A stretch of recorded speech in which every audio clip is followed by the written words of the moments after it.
अच्छा, पहला रामायणी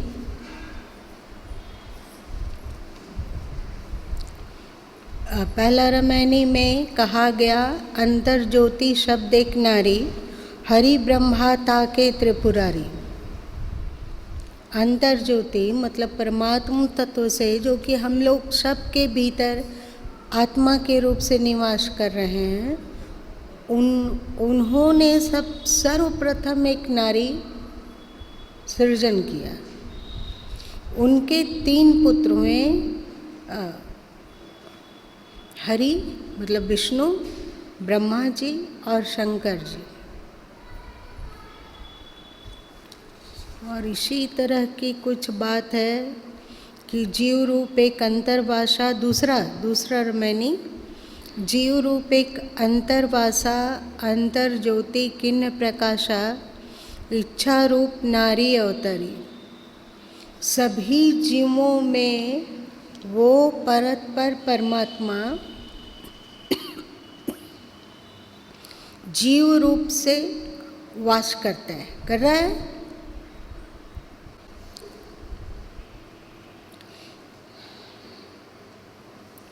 इच्छा रूप नारी अवतरी, उनकी इच्छा से एक नारी का अवतार हुआ। तासु नाम गायत्री धरी, उसका नाम गायत्री रखा गया। तेही नारी के पुत्र 3 भाऊ, ब्रह्मा विष्णु महेश्वर नाऊ।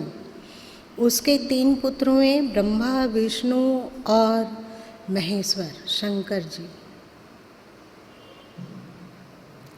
आप बताइए कि इसमें आप लोग क्या समझे? परमात्मा ने के ही आदिनाथ से एक नारी का अवतरण होता है, जिनका नाम गायत्री रखा गया, और उनके 3 पुत्र हुए, ब्रह्मा विष्णु महेश। मतलब कि ब्रह्मा, विष्णु जी और शंकर भगवान। यहाँ तो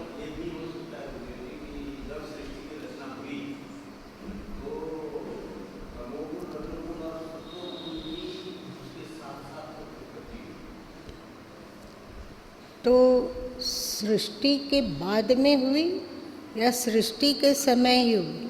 इसे गायत्री ने जन्म दिया, मतलब ये गायत्री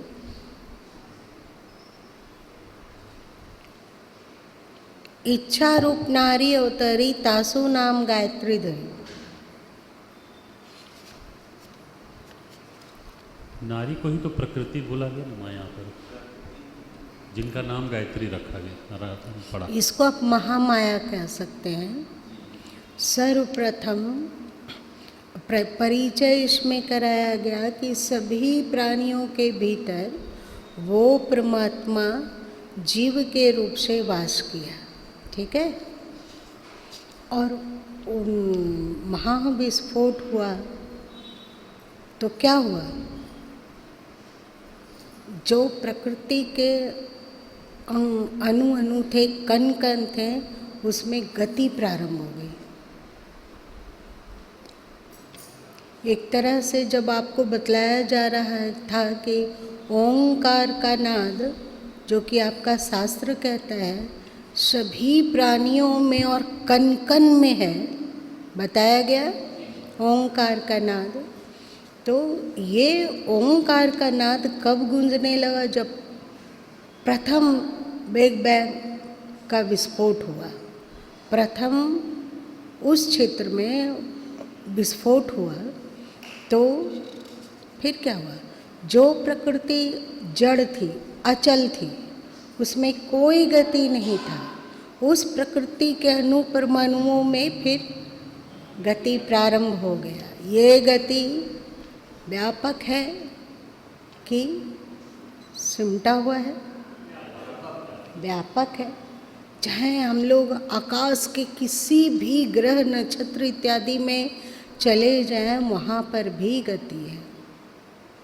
हम लोग सोचते हैं कि जीवित और मुर्दा की यही पहचान है कि जो जिसमें गति है वो जीवित है, और जिसमें गति नहीं है वो जड़ है। जैसे पेड़ पौधा में गति नहीं है तो वो जड़ है।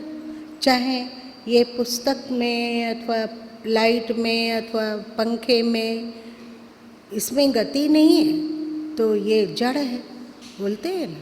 स्व शरीर है तो उसमें गति नहीं है, वो चल नहीं सकता है, फिर नहीं सकता है, इसलिए वो जड़ है, मुर्दा है। पर ये बात सच नहीं है। गति प्रकृति के कण कण में है। मृत्यु के बाद भी जिसको कि हम लोग मुर्दा कहते हैं, उसमें भी परमात्मा की सामान्य उपस्थिति है, जिसके कारण शरीर फिर सड़ने लग जाता है, अथवा मृत्यु के थोड़ी देर के बाद मुंह खुल जाता है, अथवा आँखें खुल जाती है, और कुछ कुछ होता है, पेट वगैरह फूलने लगता है, होता है ना। तो वहाँ भी गति है। इसलिए परमात्मा की सामान्य उपस्थिति वहाँ भी है। पत्थर है, उसमें भी गति है। आप लोग कहते हो ना ये नहीं, ये एकदम जिंदा पत्थर है, और ये कहे तो ये नहीं चलेगा, ये मरा हुआ पत्थर है। मरा हुआ पत्थर कैसा होता है? भुरभुरा हो जाता है। थोड़ा सा चोट मारिएगा तो वो टूट जाएगा, बिखर जाएगा, उसके कण कण अलग अलग हो जाएंगे। बहुत काल के बाद धीरे धीरे वो जो मरा हुआ पत्थर है वो टूटते टूटते रेत में बदल जाएगा, और फिर कहीं नए नए पत्थर हो रहे हैं होंगे।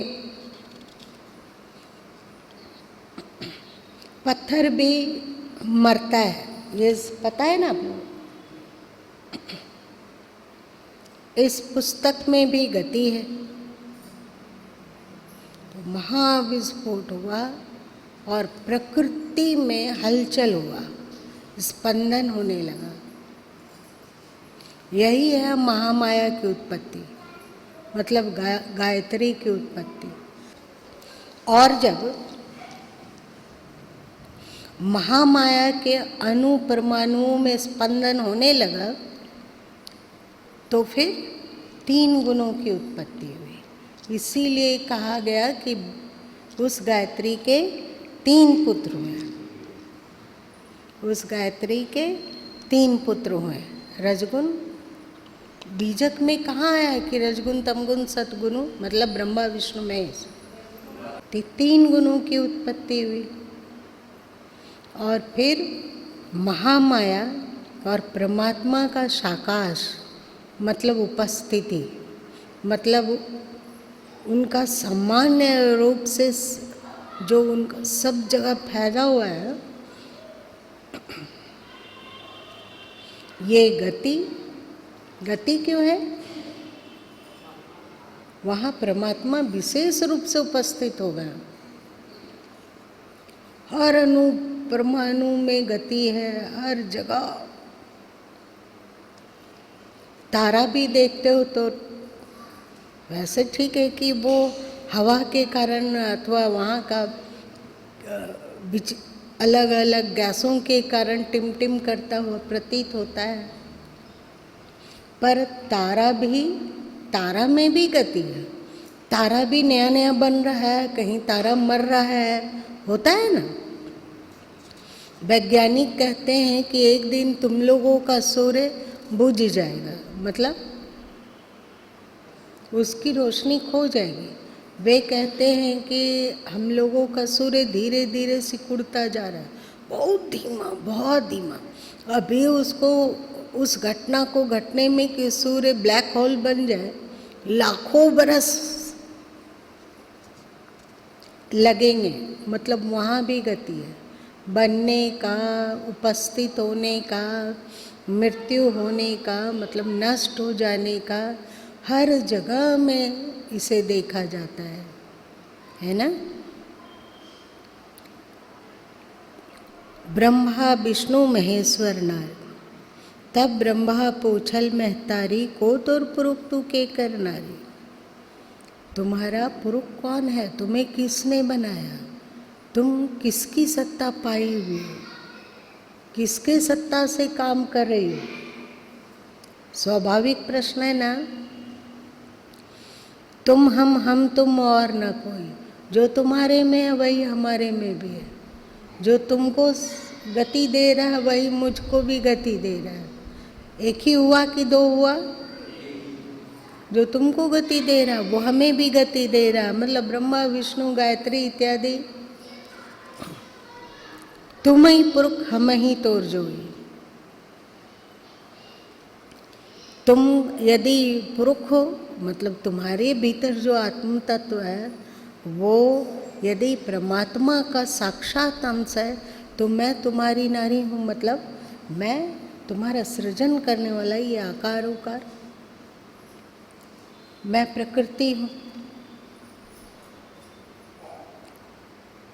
तुम्हारे भीतर यदि परमात्मा तत्व आत्मा पुरुष है तो मैं प्रकृति हूँ। पुरुष मतलब परमात्मा हमारे भीतर आत्मा बनकर सत्ता दे रहा है, तो मन बुद्धि चित्त अहंकार और शरीर की निर्मित सब कुछ प्रकृति का कमाल है ना। हम लोग प्रकृति में से तो परिचित होते हैं, पर पुरुष परमात्मा से परिचित नहीं होते हैं।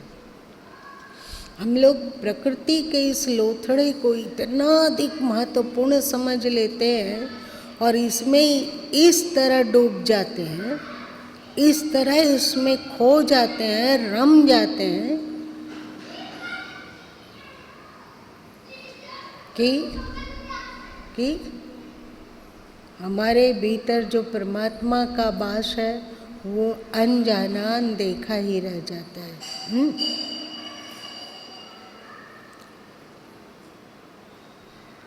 ये सब प्रथम आरंभ कौन को किन्हा, दूसर प्रकट किन सोट। प्रथम आरंभ कौन को भाऊ, दूसर प्रकट किन सो ठाऊ। हमें बताओ कि प्रारंभ में कौन प्रकट हुआ और प्रकट करने वाला कौन था। छोड़िए ना, इसमें लिखा हुआ है। ये सब तो सुनिए कि प्रकटे ब्रह्मा विष्णु शिव शक्ति प्रथम भक्ति किनिज युक्ति। प्रथम मतलब महामाया के होने के बाद ये ब्रह्मा विष्णु शंकर देवी शक्ति सब प्रकट हुए, पर इन लोगों को प्रकट करने वाला कौन था, इसके पहले कौन था।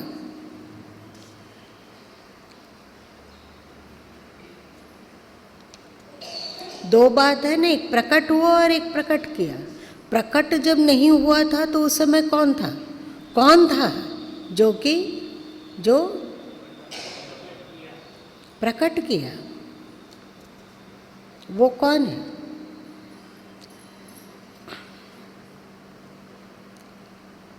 प्रथमे प्रकटे ब्रह्मा विष्णु शिव शक्ति प्रथमे भक्ति किनि जुक्ति। ब्रह्मा विष्णु शिव शक्ति सब प्रकट हुए, सब प्रकट हुए। माया महामाया देवी दुर्गा सब प्रकट हुए। जितने भी हम लोग देवी देवता देख रहे हैं वे सब प्रकट हुए, बाद में प्रकट हुए। इसके पहले कौन था। ये सब के सब प्रथम ही भक्ति कीन जीवती, अपने को जीव समझकर ये लोग भक्ति में लगे। तुम लोग देखते हो ना, शंकर जी ध्यान में मग्न है, विष्णु जी ध्यान में मग्न है, ब्रह्मा जी अपना ध्यान में खोए हुए रहते हैं, दुर्गा इत्यादि को भी तपस्या करते दिखलाया जाता है। उनका देवी भागवत पर हो पढ़ो तो वे भी तप में रत दिखती हैं। कहाँ है, किनकी भक्ति वे कर रहे हैं। प्रश्न समीचीन है कि नहीं, होना चाहिए कि नहीं ये जिज्ञासा कि वे लोग किनकी भक्ति करते हैं। बहु विस्तार के प्रगटे माया प्रगटे अंड पिंड ब्रह्मंडा पृथ्वी प्रकट किन नौखंडा प्रगटे सिद्ध साधक सन्यासी ही सब लागी रहे अविनाशी।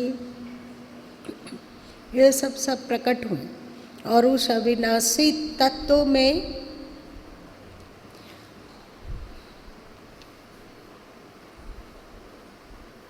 ये सब लागी रहे अविनाशी। ये सब उस अविनाशी, कौन है अविनाशी, वो परत पर पूर्ण ब्रह्म जो उसको कोई पूर्ण ब्रह्म कहता है, कोई पार ब्रह्म कहता है, अपने अपने तरीके से सभी बोलते हैं। सब उस अविनाशी की भक्ति में तल्लीन रहे। प्रगटे सुर नर मुनि सब झारी, ताही के खोज परे सब हरि। सुर नर मुनि सब प्रकट हुए और उस अविनाशी जो सबको प्रकट हुआ उसकी खोज कर करके हार गए। जीव शिव सब प्रगटे, बैठा कुर शब्दास, कबीर और जाने नहीं एक राम नाम की आस। जीव शिव सब प्रकट हुए। जीव भी हम लोगों को देह मिला तब ना इसमें आत्मा आई, उसको जीव आप लोग कहते हो। जब देह नहीं था तो हम लोग कौन थे? जब मन नहीं था तो हम लोग कौन थे? बुद्धि नहीं थी तब हम लोग कौन थे? शरीर नहीं, मन नहीं, बुद्धि नहीं, तो फिर हम लोग कौन थे? मतलब ये सब प्रकट हुआ। शिव मतलब जो देवी देवता हम लोग कहते हैं वो सब प्रकट हुए। वह ठाकुर शब्दास, पर ये सब के सब दास हैं। कौन? चाहे वो जीव हो, चाहे शिव हो, चाहे प्रकृति हो, चाहे ब्रह्मा हो, चाहे विष्णु, सबके सब दास है, मतलब उनके भक्त हैं। वह ठाकुर है, मतलब वो परतपर तत्व ठाकुर है, सबका स्वामी है। सदगुरु कबीर साहब उस तत्व को राम शब्द से पुकारते हैं, तो वे कहते हैं कबीर और जाने नहीं का राम नाम किया। मैं किसी और को नहीं जानता, बस मुझे उस परतपर तत्व जो कि सबको प्रकट किया, जो प्रकट होता नहीं है प्रकट करता है, वही राम की ही मैं एकमात्र आशा करता हूँ। मतलब मैं केवल उसी पूर्ण तत्व की भक्ति करता हूँ। कितना सरलता से समझाया हुआ है और एकदम पद पद में सब अर्थ खुलता जाता है।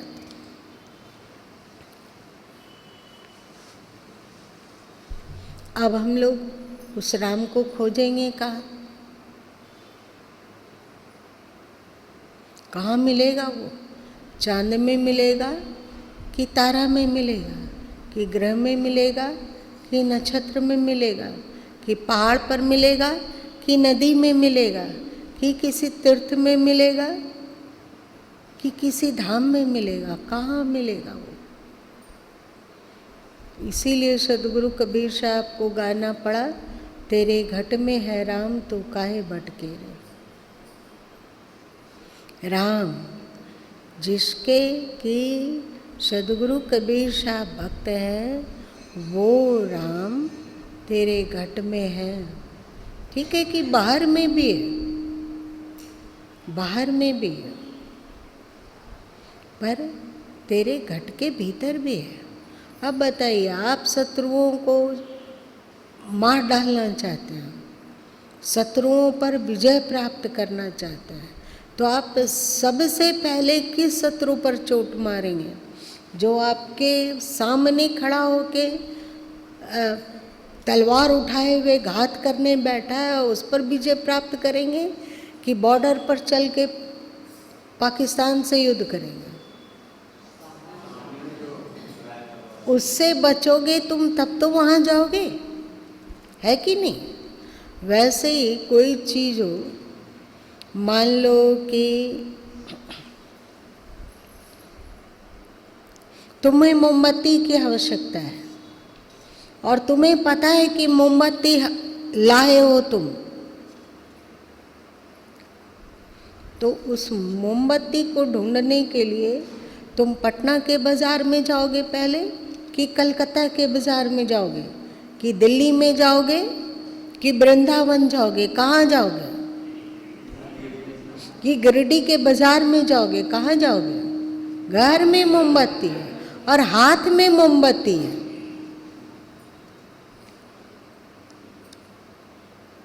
वैसे ही परमात्मा है, ठीक है कि सब जगह है, हर जगह परमात्मा है, ऐसा नहीं कि केवल हमारे भीतर ही है, वो सब जगह है, पर हमारे भीतर भी है। तो उसको ढूंढना ज़्यादा सरल कहाँ है, भीतर या बाहर?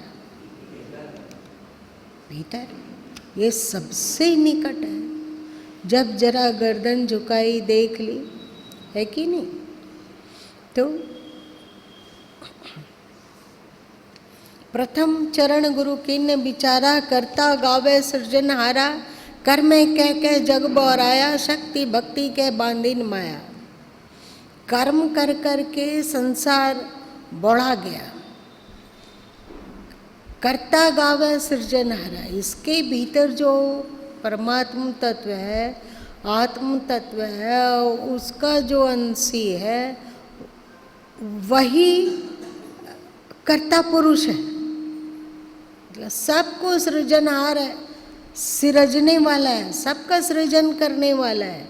लेकिन वो किसी और को कर्ता समझ रहा है, किसी और सृजनहार का गीत गा रहा है, और कर्मे कह के जग बो रहा है। कर्म कर कर के संसार पागल होने लगा। क्या कर्म करना है, ये यज्ञ कर लेंगे तब हम अध्यात्म पुरुष हो सकेंगे, हम चारों तीर्थ घूम आए, अब हम अध्यात्म बेता हैं, पर उसके जीवन में, उसके मन से तनिक भी अध्यात्म झलकता नहीं है। और अभी पत्रिका में एक आ रहा है लेख जिसमें कहा गया है कि राम राज्य क्या है। तुलसीदास जी कहते हैं, दैहिक दैविक भौतिक तापा, राम राज्य किन्हों पा व्यापा। दैहिक दैविक और भौतिक ताप किसी को नहीं व्यापता है। अनायास घटने वाली दुखद घटना और देह में जो विभिन्न प्रकार के रोग और मानसिक दुख कष्ट इत्यादि किसी में नहीं है। तो राम राज्य में ये था कि नहीं? जब श्री राम अयोध्या में राज्य कर रहे थे तो उस समय ये था कि नहीं? कहाँ?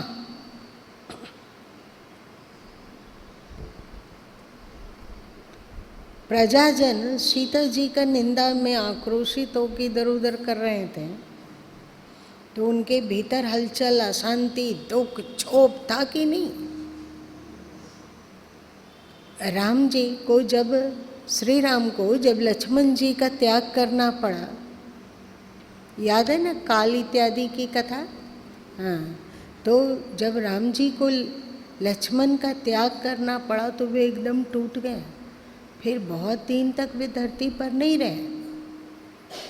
तीनों भाई जाकर जल समाधि ले ली, मतलब सरयू में डूब गए सशरीर। जल समाधि मतलब क्या होता है?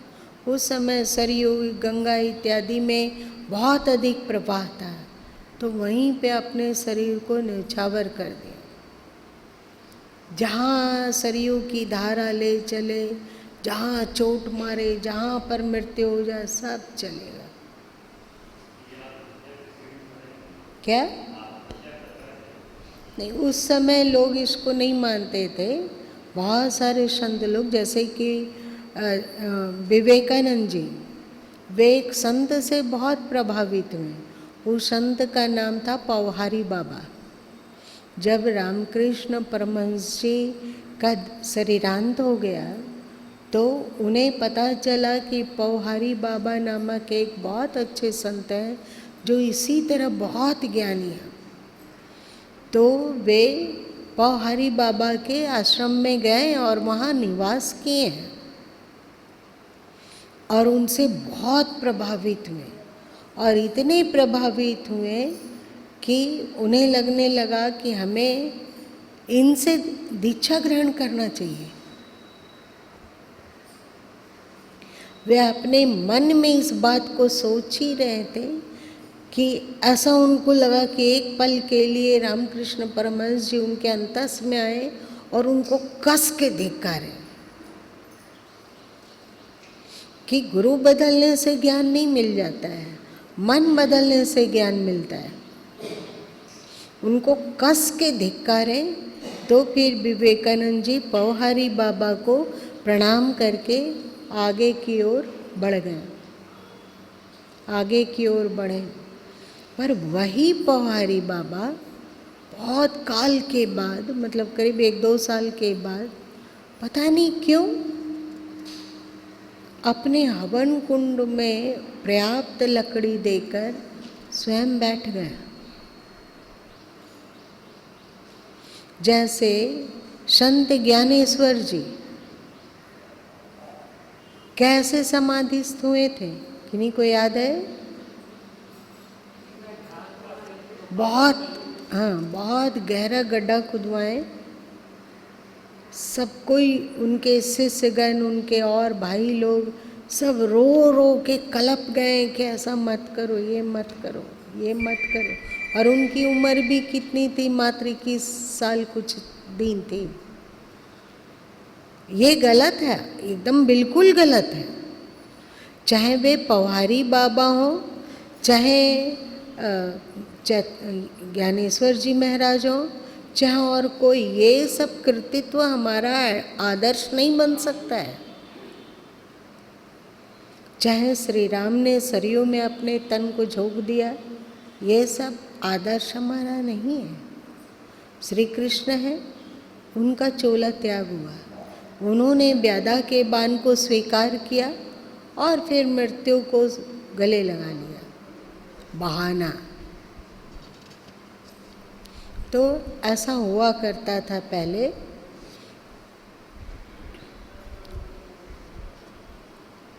यत्र तत्र, इधर उधर तरह तरह का कर्म कर कर के व्यक्ति बौड़ा गया। जीव बौड़ाया हुआ है कि नहीं? कर्म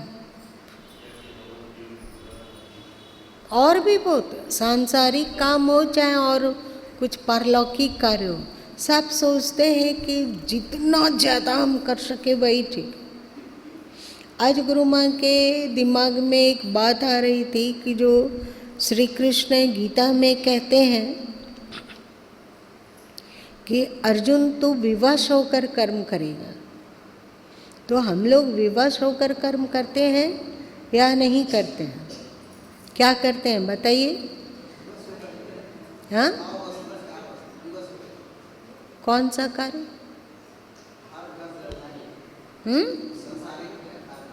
व्यवहारिक कार्य। चाहे हमारे माता पिता है, हम नहीं करना चाहें फिर भी विवश होके करते हैं। चाहे हम अपने बाल बच्चों के लिए कर्म करते हैं, चाहे पत्नियां रोटी बनाती हो, चाहे पति महोदय लोग कमाने जाते हो, करते हैं। बच्चों को सुख पहुंचाना चाहते हैं कि नहीं चाहते हैं? और इसमें इतनी विवशता है कि कोई हम लोगों को त्याग और वैराग्य की बात बोले तो ये संभव है क्या?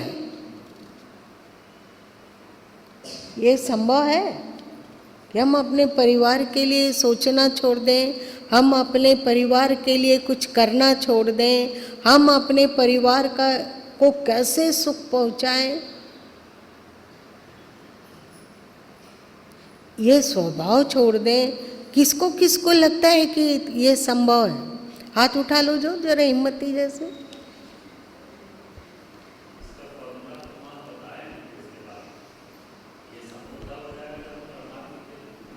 वही, इसीलिए गीता याद आई। तो ये आज खुला कि क्या हम लोग विवश होकर कर्म नहीं करते हैं? सभी व्यक्ति विवश होकर कर्म कर रहा है।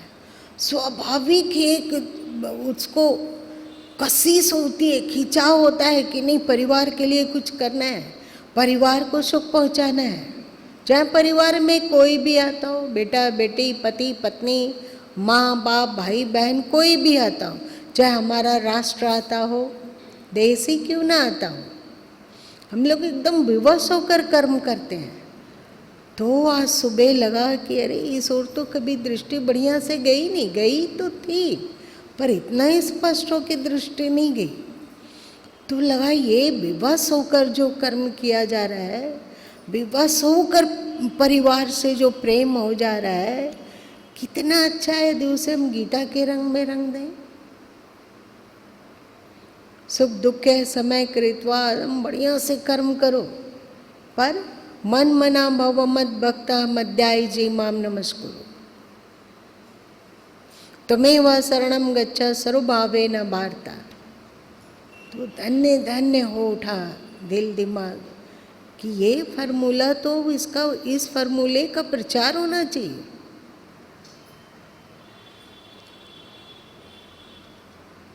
समता, तटस्थ, उदासीनता, गीता का बहुत सारा संदेश है ना। इन गुणों को भी धारण करो, इन दैवी गुणों को धारण करो, आसुरी वृत्तियों को छोड़ दो और जो तेरा कर्तव्य है, जो तेरा कर्तव्य कर्म है उसे करो। तमस को छोड़ दो, राजस को, जब सक्रिय रहो, जब व्यवहार में क्रियावान रहो तो राजस अपना लो, फिर ऐसो उसे भी परे रख दो और फिर सत्य में स्थित हो जाओ। आया है ना, बड़ा मजेदार लगा। कितना सरल ट्रिक है ये, नहीं है? शक्ति भक्ति कह बांधिन माया। हम लोग क्या करने लगे कि शक्ति, ये देवी देवता जो प्रकट हुए बाद में, उसके भक्ति में हम लोग बंधते चले गए। कितने लोग हैं जो उस पूर्ण तत्व, पूर्ण ब्रह्म की भक्ति के बारे में सोचते भी हैं, अथवा पूर्ण ब्रह्म नामक कोई चिड़िया भी है, इसके बारे में कितने लोग जानते हैं?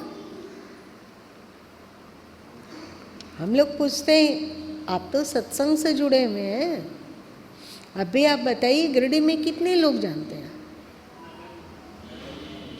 नगण्य है।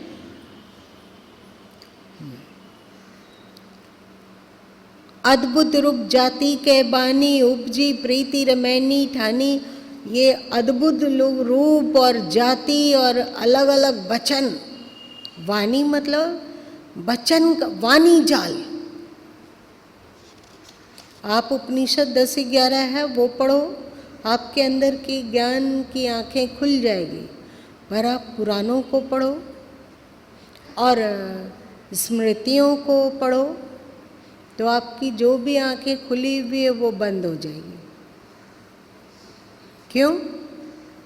क्योंकि वहाँ पर जो जचाया गया है कि भगवान कौन, अमुक। और एक दिन गुरु माँ बताए हैं कि भगवान और परमात्मा में अंतर है। क्या बताएं, किसको बताओ? गुरु माँ बताए थे कि भगवान ऐसे हैं जो कभी धरती के हिस्सा रहे और आत्म तत्व को प्राप्त कर लिया, ज्ञान को उपलब्ध हुए, महानता को उपलब्ध हुए, वो भगवान है।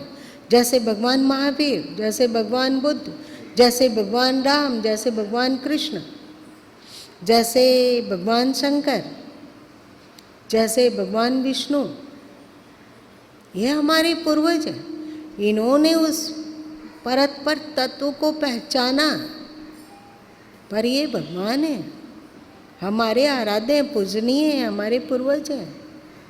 बहुत अच्छी बात है। पर परमात्मा इन सब का भी सृजन करने वाला, पर बानी जाल में उलझ कर, अमुक बानी में ये है, अमुक बानी में ये है, अमुक बानी में ये है, गुनी अनगुनी अर्थ नहीं आया, बहुत तक जने चिन्ह नहीं पाया, क्या ग्रहणीय है और क्या त्याज्य है, इसका समझ भी लोग नहीं पाए। और अधिकांशतः मनुष्य उस तत्व को पहचान भी नहीं पाया। जो चिन्हे ताको निर्मल लंगा, अनचिन्हे नर भय पतंगा। जो उस पूर्ण ब्रह्म को पहचान लिया, पूर्ण ब्रह्म को पहचान लिया, वो तो उसका अंग निर्मल हो गया, उसका मन बुद्धि चित्त अहंकार सब निर्मल हो गया और वो मोक्ष के मतलब दुखों से मुक्त होने के, अथवा अब बैठ जाओ नारायण, दुखों से मुक्त होने अथवा परमात्मा में प्रवेश पाने की पात्रता को पा लिए। और जो नहीं पहचान पाए, अनचिन्हे नर भय पतंगा, जो उस परमात्मा को ना पहचान कर आकारों में ही उलझते रह गए, वे जैसे प्रकाश में पतंग कूद कूद कर प्राण गंवाता है, वैसे ये लोग भी इस माया में आकारों में कूद कूद कर नष्ट हो गए। मतलब आवागमन को प्राप्त हुए, दुख को प्राप्त हुए, अपने स्वभाव, अपने स्वरूप आत्म तत्व को भूल गए, है ना। चिन चिन क्या गावों बारे बानी परी न चिन, आदि अंत उत्पत्ति परलय आपे कई कई दिन। तुम चिन्हो, उसको पहचानो, उसको पहचानो, क्या गाते हो, क्या पुकारते हो। बानी परी न चिन्ह, इन बानी जाल में पड़ने से तेरा उद्धार होने वाला नहीं है। आदि अंत उत्पत्ति परलय, तुमने स्वयं अपने लिए सृजन किया जन्मना और मरना। आदि मतलब क्या, जन्मना। जैसे हम लोगों का आदि कब हुआ होगा, जब जन्म लिए और फिर मर जाएंगे, फिर से जन्म हो जाएगा, फिर से मर जाएंगे, फिर से जन्म होगा, फिर से माया में आसक्ति होगी और पतंगे की तरह उसमें कूदेंगे, फिर मर जाएंगे। क्योंकि प्रकृति में आसक्ति है, इसलिए फिर से जन्म होगा और फिर प्रकृति को कस के पकड़ लेंगे। ये मेरा है, ये तेरा है, ये मेरी जाति, ये मेरी भाषा, ये मेरा प्रांत, ये मेरे बच्चे, ये मेरा परिवार। फिर से हम लोग बार बार पतंगे की तरह जल रहे हैं कि नहीं, बताओ। आदि अंत परलय आप एक ही दिन, तुमने स्वयं सृजन किया है। जो तुम दुख पा रहे हो, सुख पा रहे हो, आवागमन में भटक रहे हो, इसका सृजनहार तुम स्वयं हो। फिर बहुत ही कीमती बात बतला रहे हैं, 5 मिनट बाकी है तो इसको भी थोड़ा सा आगे बढ़ते हैं। कह लो कहो जुगन की बाता, भूले ब्रह्म न चिन्हे बाटा। मैं युगो युग की बात कहाँ तक कहूँ। लोग मार्ग को भूल गए और उस ब्रह्म को पहचान नहीं पाए, उस पूर्ण ब्रह्म को पहचान नहीं पाए। भूले ब्रह्म न चीने बाटा, उस ब्रह्म को भूल जाने के कारण सत्य के मार्ग को भी पहचान नहीं पाए।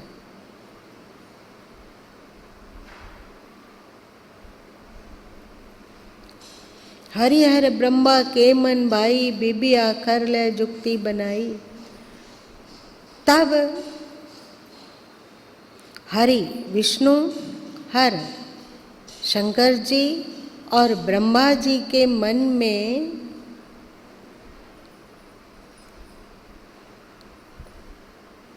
सुहावन लगा एक साधन पद्धति।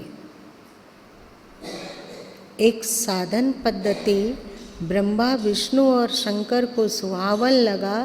बीबी आखर ले युक्ति बनाई। बीबी मतलब 2 अक्षरों को लेकर युक्ति बनाया। अध्यात्म के पराकाष्ठा में पहुंचने के लिए 2 अक्षरों को पकड़ कर एक युक्ति बनाया। वो 2 अक्षर कौन था? ओम। ओम कहो, राम कहो, ये 2 अक्षर। और बीबी आखर का किन बंधाना, अनहद शब्द ज्योति परमाना। बीबी 2 अक्षरों को उन्होंने जोड़ के एक सही मार्ग दिखलाया और इसका प्रमाण है कि सही मार्ग में आप चल रहे हो। अनहद और ज्योति। आप जब बाहर में कितना भी आँख फाड़ फाड़ के आप घूमते रहो, कहीं भी चले जाओ, कभी बद्रीनाथ, कभी केदार धाम, कभी वैष्णवी देवी, कभी नैमिषारण्य, कभी अयोध्या, कभी वृंदावन, पर अनाहद की अनुभूति और प्रकाश की अनुभूति नहीं होगी। होगी क्या?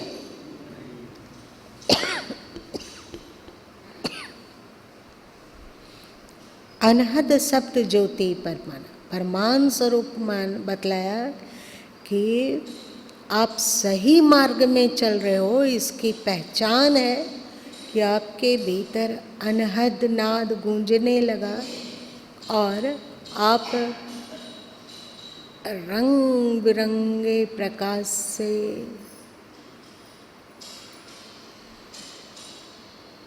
गुजर रहे हो। तब समझो कि आप सही मार्ग में चल रहे हो। परंतु अब इस प्रकाश और इस अनाद नाद में अटक मत जाना। बड़ा सुख, बड़ा सुख।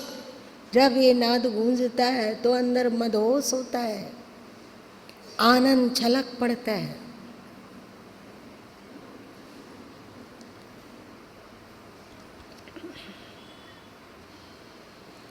ऋग्वेद में आता है, जो कि आप लोगों का जब लखनऊ हाई कोर्ट में सुनवाई हुआ था राम जन्मभूमि का, तब एक जज ने कहा था, जो फैसला लिखा उसमें क्या लिखा था? राम जी आप प्रसन्न हो रहे हैं, मतलब जान रहे हैं, बताइए क्या लिखा?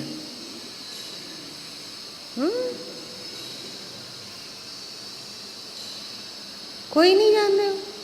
ऐसा कैसे हो सकता है? आपने भी समाचार सुना था, हमने भी समाचार सुना था।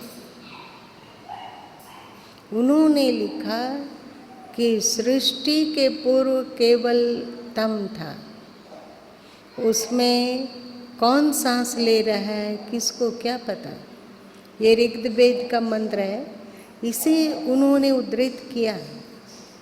तो गुरु माँ भी कई बार तम अंधकार की चर्चा किए।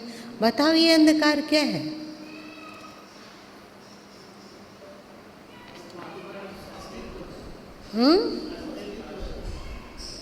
अब सुनो, बढ़िया से दिमाग में याद रखना कि परमात्मा का वो हिस्सा जहाँ जिस हिस्से में संपूर्ण प्रकृति सिमट कर सूक्ष्म रूप से स्थिर है, हो गई। महाप्रलय में बोला गया ना कि प्रकृति में अभी जो गति है वो ठप हो जाती है, रुक जाती है। मतलब परमात्मा की विशेष उपस्थिति जो उसमें थी अब नहीं है।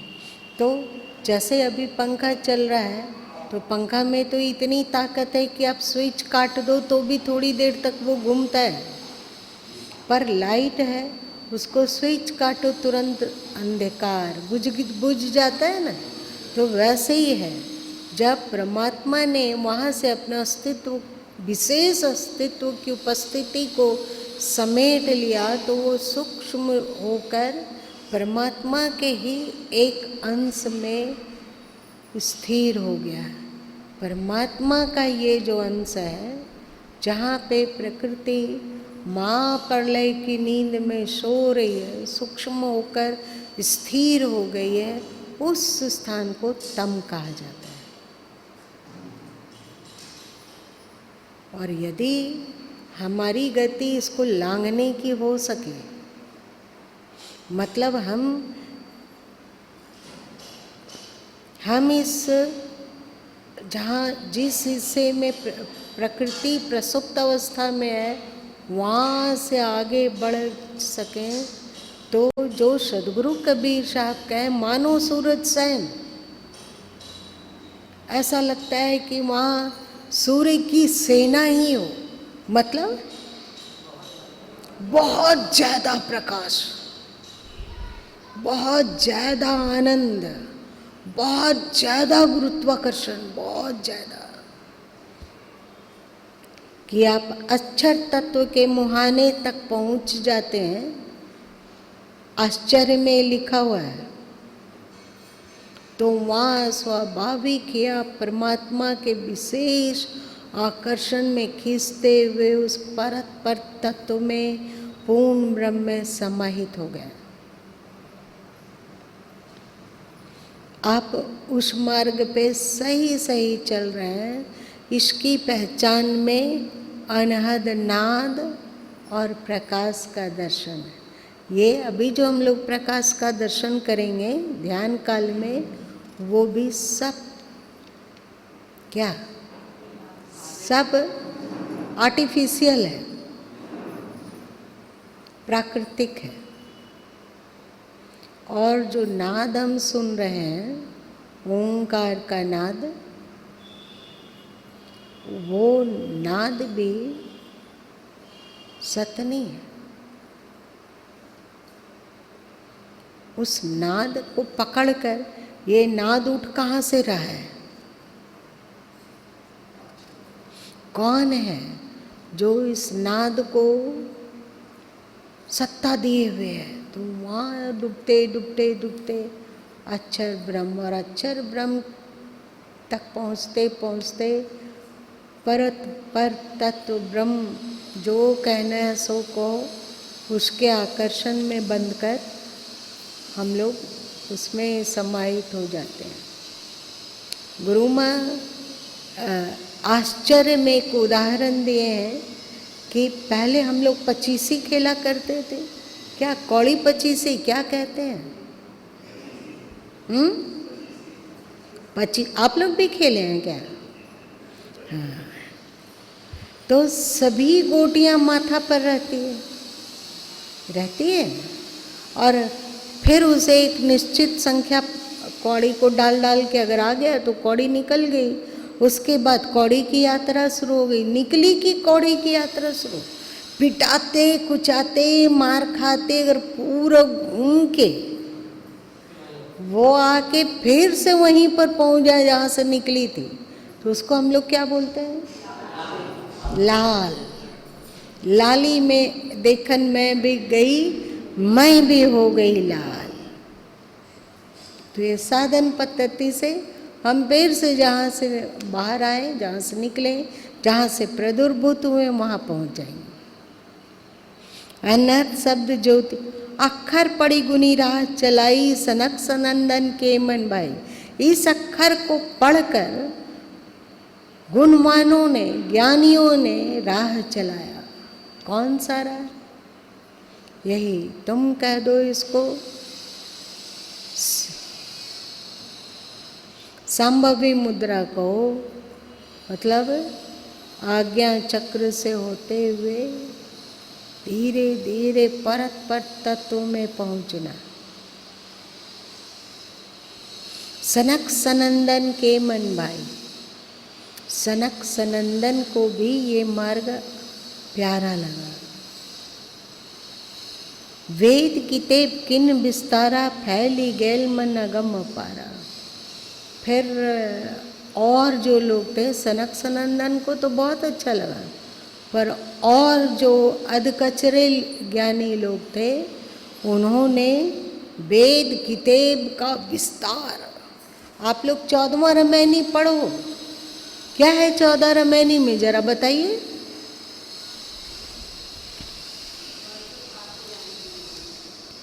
बरसो पापी आई कुमानी, पाखंड रूप छल्यो नर जानी, बाबन रूप छल्यो बलि राजा, ब्राह्मण किन्न कौन को काजा, ब्राह्मण ही सब किन्ने चोरी, ब्राह्मण ही को लागल खोरी, ब्राह्मण किन्हो वेद पुराना, कैसों के मोहि मानुष जाना, एक से ब्रह्मे पंथ चलाया, एक से हंस गोपाले गाया, एक से शंभो पंथ चलाया, एक से भूत प्रेत मन लाया, एक से पूजा जैनी विचारा, एक से नेहुरी निवाज गुजारा, कोई काहू का हटा न माना, झूठा कसम कबीर न जाना, तन मन भजी रहू मोरे भक्ता, सत कबीर सत्य है भक्ता। ये उपदेष्टा लोग बहुत, हंस गोपाल का मार्ग तो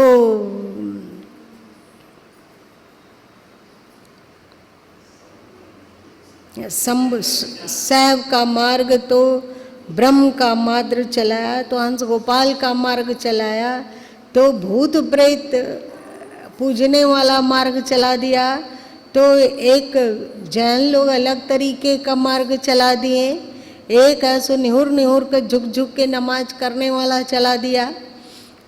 कोई किसी की बात सुनने को तैयार नहीं है। जो हम बोल रहे हैं वही सच है, बाकी सब निम्न, सब बेकार।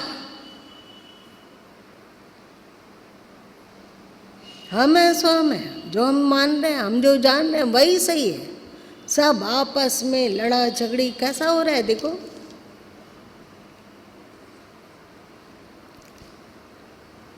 तो वेद की तो वही बात यहाँ भी है।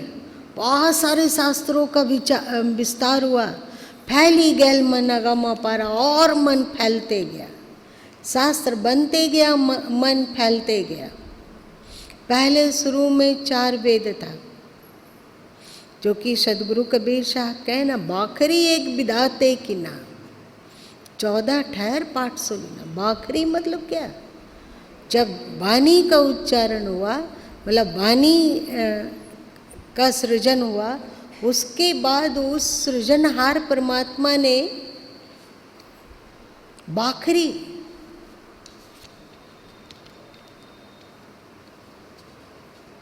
बाखरी मतलब वेद,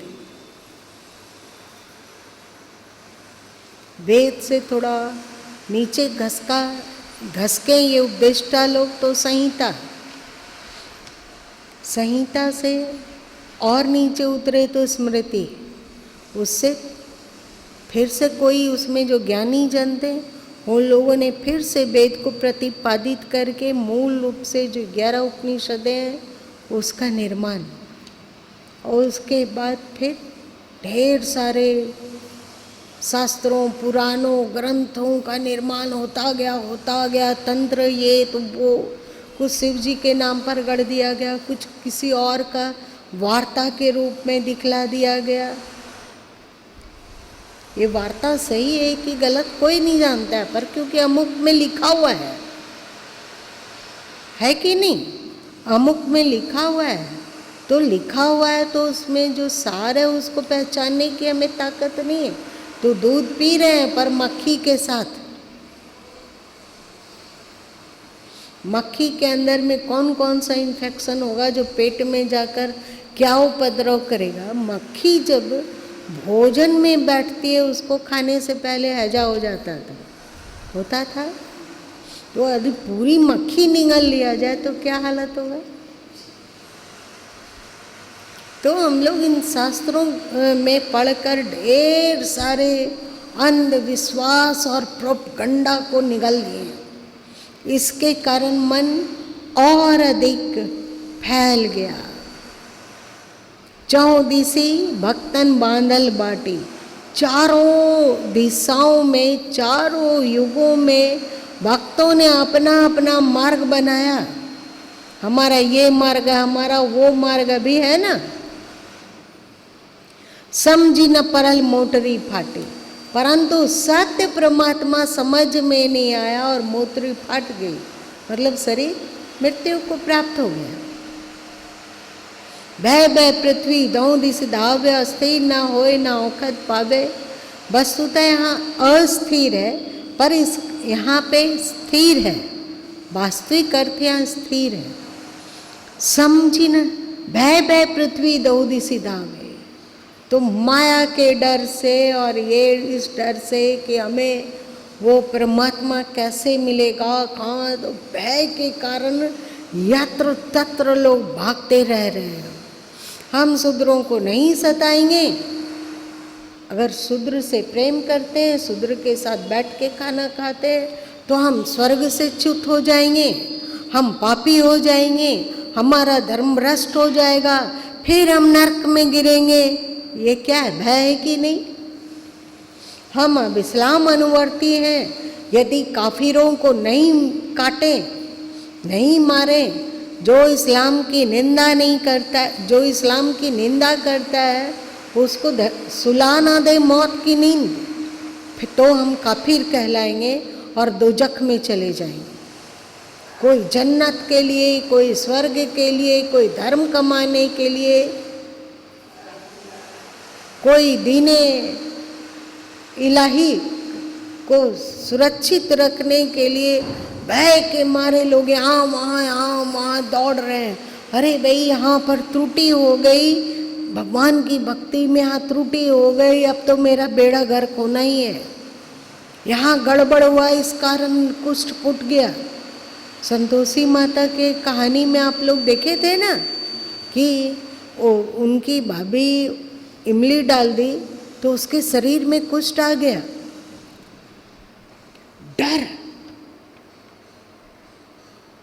डर के स्थान पे यदि प्रेम ले लेता तो कितना मजा होता।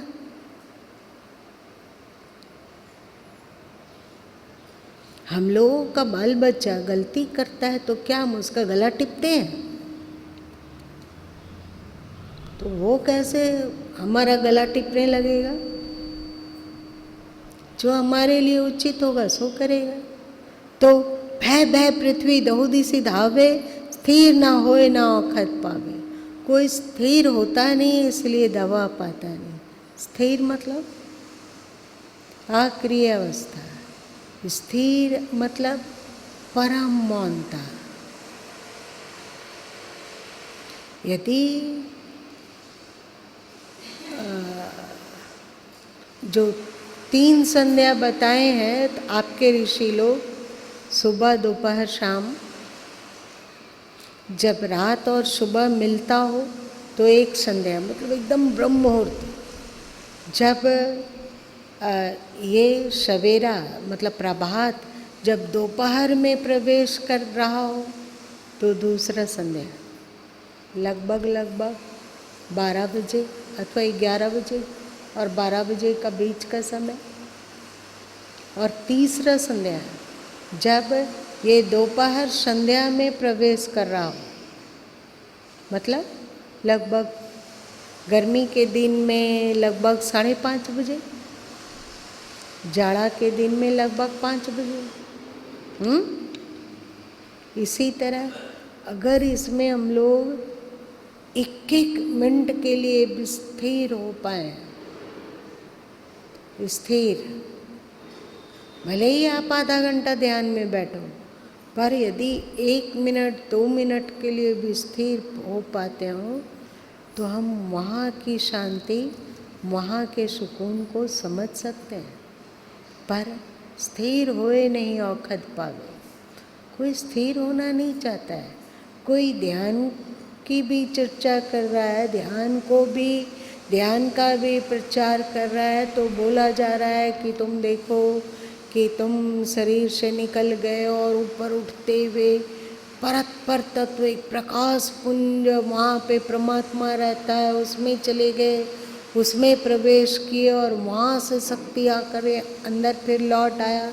अथवा और कि मैं शांत हूँ, शुरू में ठीक है, प्रारंभ काल में ये कीमती है, पर वहाँ कल्पना जब तक है तब तक आप अस्तित्व में उतर ही नहीं पा रहे हो। अस्तित्व में आपकी स्थिति हो ही नहीं रही है, मतलब परमात्मा में स्थिति हो ही नहीं रही है। आपको जो अनुभव हो रहा है कि नहीं हमें शांति का अनुभव हो रहा है, ये हो रहा है, वो हो रहा है, वो सब कृत्रिम है, उसे कुछ नहीं होने वाला है। आप परत पर तत्व की उपलब्धि की औषधि खोज कला नहीं जान पाओगे जब तक कि आप मौनता को अपने भीतर मुखरित ना कर पाओ। स्थिर होए ना औखद पावे, होई भीस्त जो चित्त न डुलावे। इससे अधिक स्पष्ट और कहाँ लिखा होगा बताओ? होई भीस्त जो चित्त न डुलावे। तेरा मोक्ष संभव है, तो फिर से वहीं पहुंच जाएगा जहां से तू चला था, उसके अनुभव में। कब? जब चित्त न डुलावे। इसीलिए ध्यान को इतना कीमती कहा जाता है। ध्यान, हम लोग ध्यान में भी अलग अलग कल्पना करते हैं। कल्पना वाला ध्यान प्रारंभिक है, अंत नहीं। अभी इन लोग प्रचार करने गई थी आपके जन्म धरती पर, तो वहाँ कुछ ब्रह्म कुमारीज वाले लोग मिले। वे बोले कि तुम अपने आप को एकदम श्रेष्ठ, कि केवल हम श्रेष्ठ हैं, बाकी सब के सब शूद्र लोग हैं। जैसे इस्लाम में है ना कि केवल जो इस्लाम को स्वीकार किया वही बंदा है, वही सही है, बाकी सब के सब काफिर है, मार डालो इन लोगों। वैसे ही और डंके की चोट कि गुरु माँ को भी एक दिन उनके शरण में आना होगा।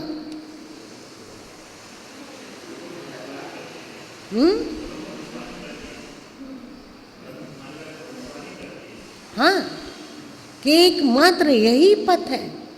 वहाँ कौन सा पथ है? यही कल्पना। और इतना गलत संदेश हो रहा है कि नफरत सिखा देना, अपने आप को श्रेष्ठ और बाकी लोग को कलयुगी बता देना, बाकी लोग को पापी बता देना, और गुमान और अकड़ और अहंकार उन पागलों को कौन बताए कि इस बारे में ये जो सदगुरु कबीर साहब कह रहे हैं, इसमें आपके पूरे धर्म ग्रंथ, चाहे गीता हो, चाहे वेद हो, चाहे उपनिषद हो, सब कोई सहमत है। और ये आधुनिक जो मार्ग है, जो नए नए गढ़ के बनाए गए हैं,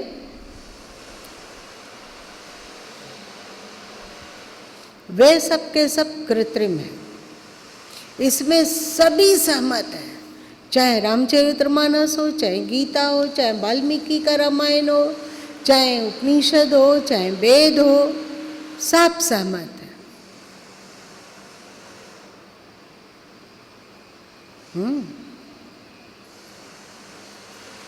होई बिस्त जो चित न डुलावे, खस में ही छोड़ दो जग को धावे।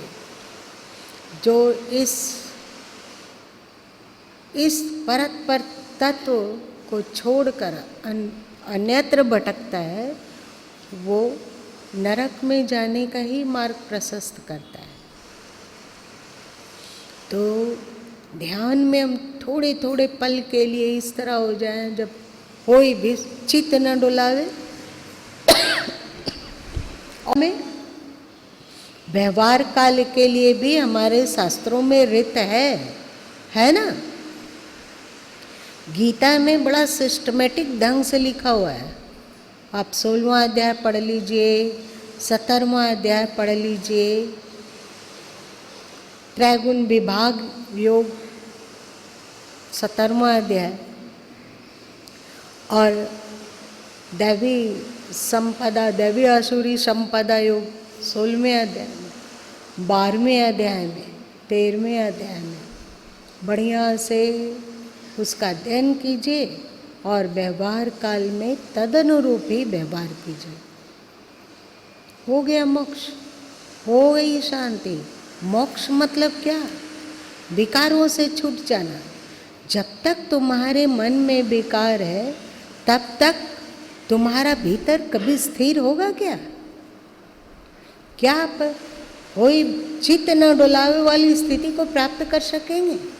जितना अधिक विकारों में आसक्ति होगी, उतना ही इस चित्त न डुलावे वाली स्थिति से आप दूर फेंकाते चले जाएंगे। होगा?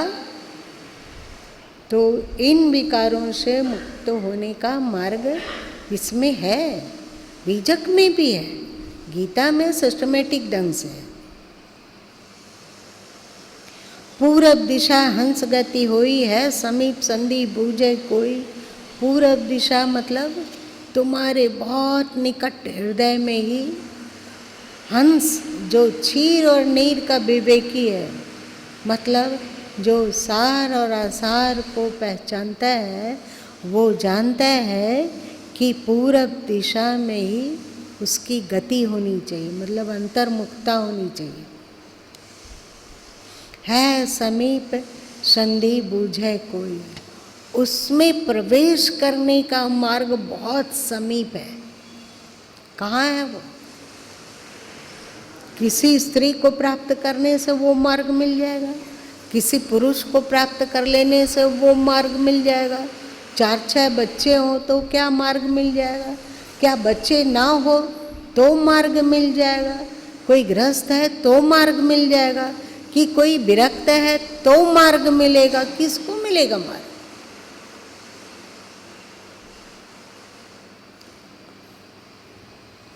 कहाँ है वो मार्ग? है समीप, कहाँ भाग रहे हो तुम? चाहे गृहस्थ हो या फकीर, कहीं हो तुम। वो संधि, वो जो ज्वाइंट है जहाँ प्रकृति और आत्म तत्व का मेल हुआ है, वो तुम्हारे निकट है। तुम जीव कब से बन गए? जब प्रकृति में प्रवेश किए तो जीव बन गए। तो संधि तो कहीं है ना, है समीप, पर इसको समझता कोई कोई है। भक्ता भक्ति किन सिंगारा बूढ़े गैल समाजन। भक्ता भक्ति लोग अनेक श्रृंगार के, हम इसको मानते हैं, हम उसको मानते हैं, उसको मानते हैं, उसको मानते हैं, पर दैविक वृत्ति को नहीं मानते हैं, पर सत्व को नहीं मानते हैं, पर शास्त्रों को नहीं मानते हैं। मनमानी बाद के निर्मित बातों में बूढ़ी गैल समाज जीता, सब भव सागर में डूब रहे हैं और डूब रहे हैं। बिन गुरु ज्ञान, बिन गुरु ज्ञान क्या है?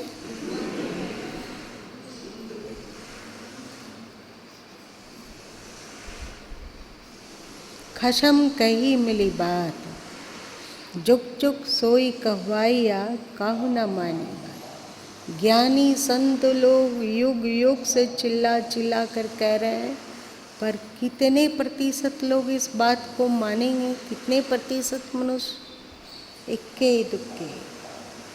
इसीलिए तो श्री कृष्ण गीता के 7वें अध्याय में कहते हैं कि हजारों मनुष्यों में से एक कोई सत्य मार्ग की ओर उन्मुख होता है, और हजारों सत्य मार्ग की ओर उन्मुख होने वाले में से कोई एकाक सत्य मार्ग पर स्थिर रहता है, और हजारों स्थिर रहने वाले में से कोई एक परत पर तत्व को उपलब्ध होता है।